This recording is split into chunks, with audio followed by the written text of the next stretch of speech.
Hi children. From 8th class. My name is Sandra. From 8th class. My name is Sandra. From 8th class. My name is Heinrich from 8th class. మీరందరూ ఇక్కడ ఉన్నారు. ఏం explain చేస్తారు ఈరోజు నాకు?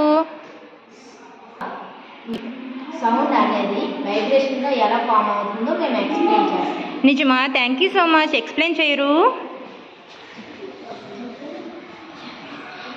ఇప్పుడు ఇలాగా వెళ్తుంది, దీన్ని వేవ్స్ అని అంటారు.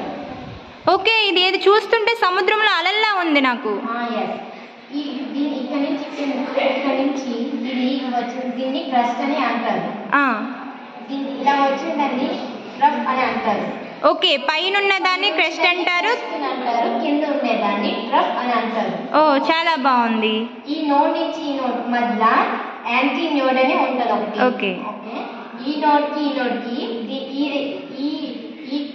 నోడ్కి ఈ నోడ్కి మధ్య వేవ్ లెంత్ అనేది ఒకటి ఉంటుంది. ఓకే, ఒక నోడ్కి మరొక నోడ్కి మధ్యలో ఉన్న దూరాన్ని వేవ్ లెంత్ అంటారు.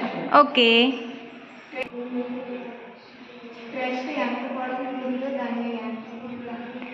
ఓకే, క్రస్ట్ కానీ ట్రఫ్ కానీ ఎంత పొడవు ఉంటే దాన్ని మనం యాంప్లిట్యూడ్ అంటాం.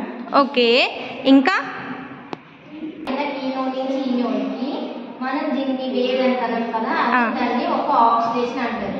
అది ఇక్కడ నుంచి ఇక్కడికి ఇప్పుడు ఇది రెండో ఆక్సిలేషన్ అంటారు. ఓకే, ఇది కూడా ఉంది కాబట్టి దీన్ని మూడో ఆక్సిలేషన్ అని అంటారు. సో ఒక నోడ్ నుంచి ఇంకో నోడ్కి ఉన్నదాన్ని ఒక ఆసిలేషన్గా తీసుకుంటే అలా ఎన్ని నోడ్స్ ఎంత ఆసిలేషన్స్ ఉంటే అన్ని నెంబర్ కౌంట్ చేస్తారు. First oscillation, second oscillation, third oscillation.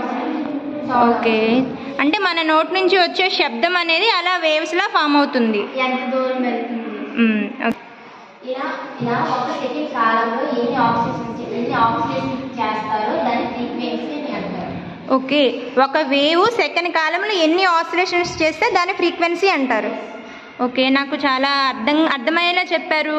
ఒక క్రస్ట్ ఎంత పొడవు ఉంటుందో దాన్ని యాంప్లిట్యూడ్ అంటారు. ఒక నోడ్ నుంచి మరొక నోడ్కి మధ్య ఉన్న దూరాన్ని వేవ్ లెంత్ అంటారు.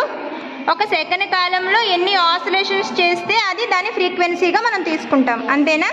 థ్యాంక్ యూ సో మచ్ పిల్లలు. Thank you.